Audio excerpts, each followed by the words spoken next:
How much do you know about the field of gelotology?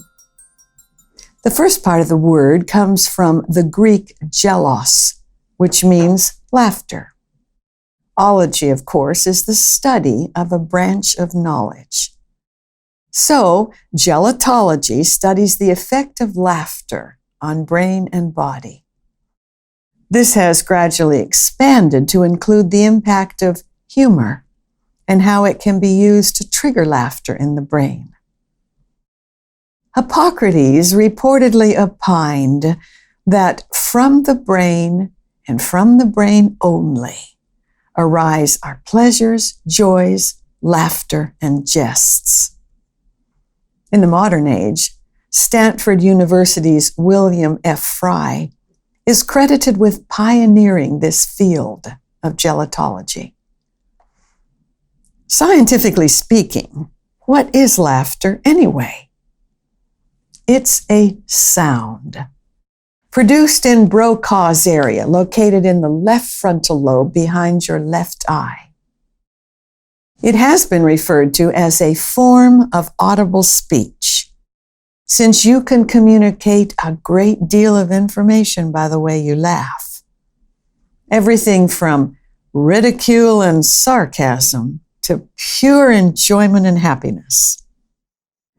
One function of the left hemisphere is to create amusement.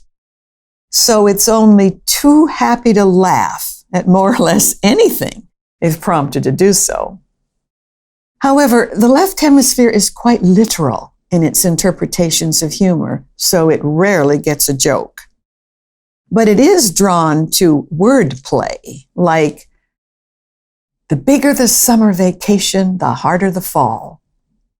And oxymorons such as legally drunk, small crowd, alone together, or jumbo shrimp.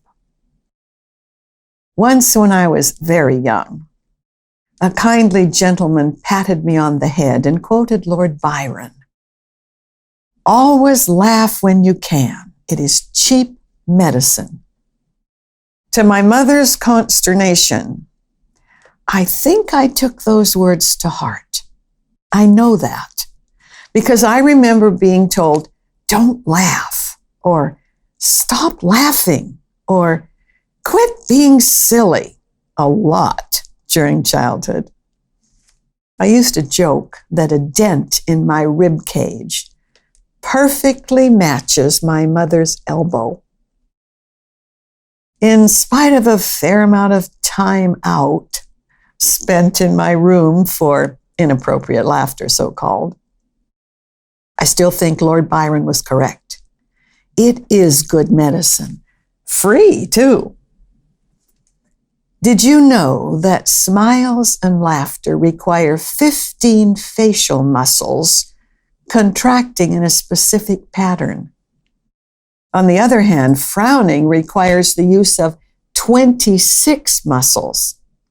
Personally, I can't see going to the extra work of frowning. What did you learn about laughter growing up?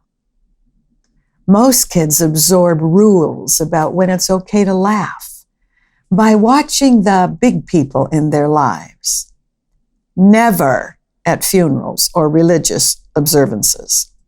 And never at anyone with a disability, such as trisomy 13 or trisomy 21 or cerebral palsy. Okay at the county fair, but not at concerts unless everyone else is laughing, and definitely not in the schoolroom unless you really like the principal's office. You get the idea. Not that kids necessarily adopt those rules for themselves, you understand. Because every brain on the planet is different. Laughter is quite subjective. One person's pleasure may be another's pain, as the old saying goes. In addition, laughter is also instinctual.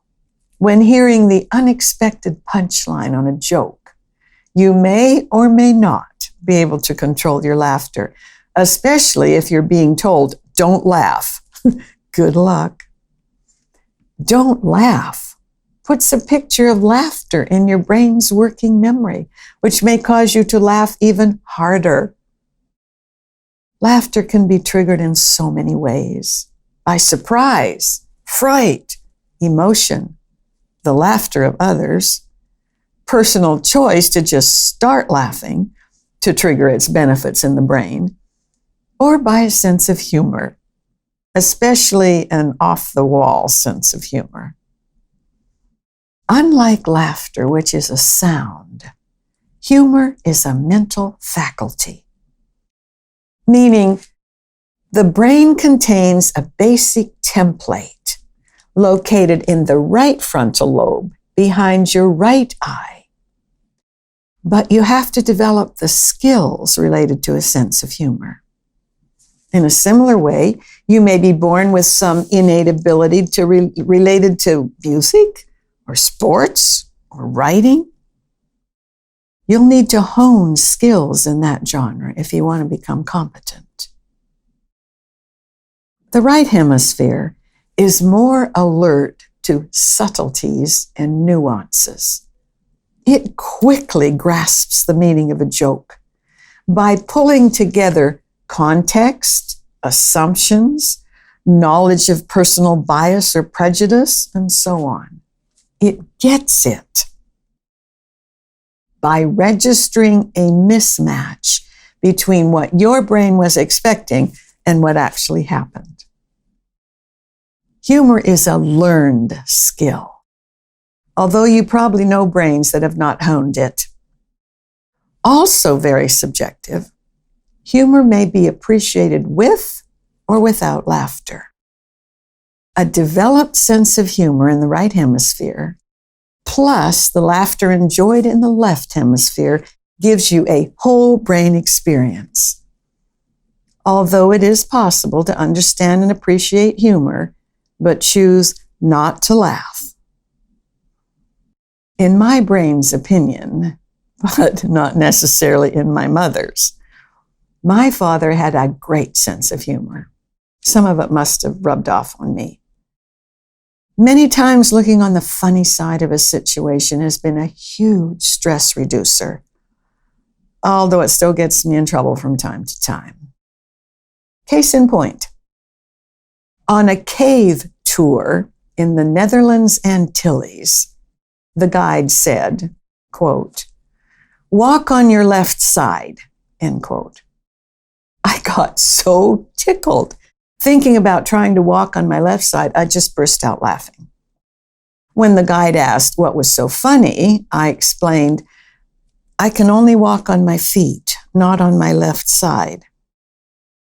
That did not go over well, although there were a few bellows of laughter from kindred spirits further back in the group. "Well, then, just walk this way," he growled. I watched his duck walk and concluding it would be unwise to imitate it, but just thinking about doing so kept me chuckling for quite a while.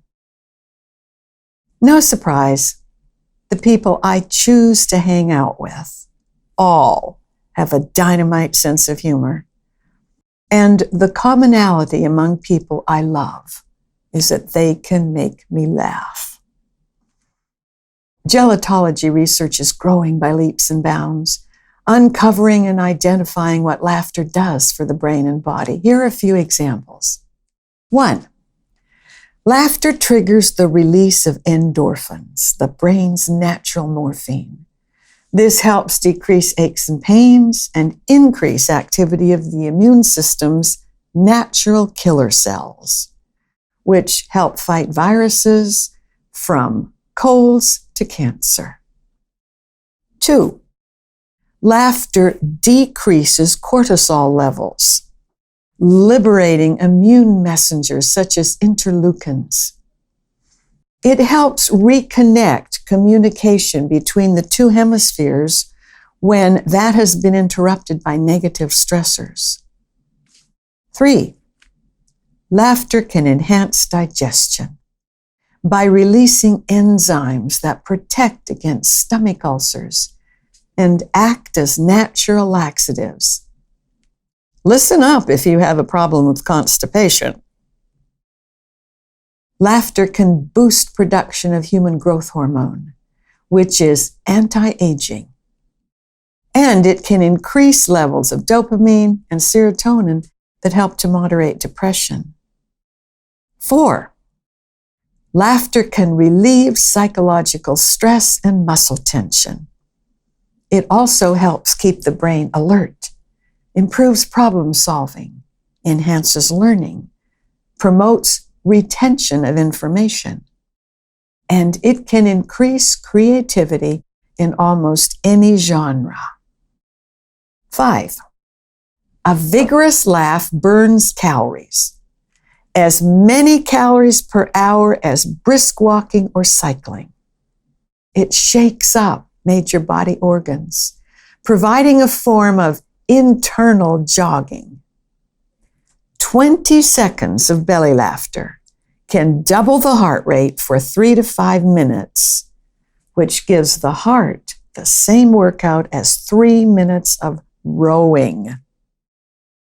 Number 6, 10 to 15 minutes of laughter a day can burn up to 50 calories. That's the amount in a medium chocolate bar, equal to 4.4 pounds a year. One person told me, and I quote, "I'll double my laughter and skip the chocolate bar and reach my optimum weight range even faster."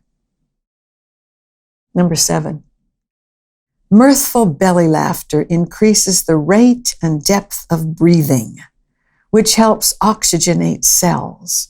It can increase circulation of the blood, temporarily lower blood pressure, and decrease one's risk of high blood pressure, heart attack, and strokes. 8, mirthful laughter can also heal on an emotional level and help create a sense of closeness. It is difficult to hold on to anger or hurt while engaged in mirthful laughter. It also enhances work success. Studies in the workplace found that employees who laugh together work better as a team, produce more work, and are more creative. Studies have shown that outstanding leaders use humor often to reduce stress, enhance brain function, and positively impact communication. A cheerful mind does work healing. No doubt you've heard people comment, without laughter, that was really funny. Studies have shown that a verbal acknowledgement that something is funny does not appear to trigger the same release of feel-better chemicals. Neither does a mild chuckle. What is your daily average of laughs? Have you ever counted? Unless their laughter is stifled by being told to grow up or stop being silly, happy children tend to laugh 400 to 600 times a day. That falls off dramatically by adulthood. Studies have shown that the average American laughs only 12 to 15 times a day. How much laughter is recommended? Research suggests getting at least 30 mirthful laughs a day for good health. And people judged to be very happy reportedly laugh from 100 to 400 times a day, and they tend to be healthier and longer lived than average. Here's my brain's opinion. If life is a canvas and laughter the paint, splash it on as much canvas as possible. Laughter matters.